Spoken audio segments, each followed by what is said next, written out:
See on kindlasti see põlvkonna asi, et mingid inimesed on, ongi veits, kui joob, siis ju läheme tülli ja fine. Aga eks seal veits on see ka, et see asi jõuab üldiselt laia uudise juurde,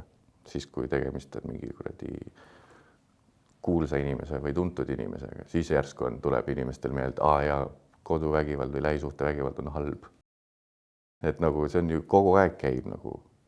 et siis kui mingisugune poliitik kuskil vahele jääb või mingisugune, ma ei tea, muusik kuskil tuleb välja, et on veits vägivaldne olnud, siis on ja korraks on jälle 2 nädalat mingid uudised, siis jälle vaibub ära ja see on umbes nagu, et linnavalitsus läheb kogu aeg meelest ära, et talvel tuleb lumi maha ja siis on kogu aeg, kui lumi saab, kus me need sahad saame. Müstiline on see, et kes see on see kuradi vägivallatseja, et see on nagu nii näotu asi, nagu see võib olla täiesti nagu meeldiva näoga seltskonna hing, kes lööb ruumis ära oma iga kord, kui ukse lahti lööb.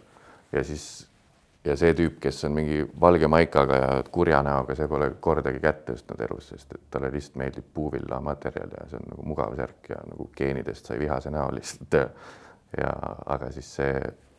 ilus uute riietega seltskonna hing, kes iga õhtu teeb või iga nädal teeb mingit õhtusööke sõpradele, see on nagu, et kui sõbrad on läinud, siis perel on paanika.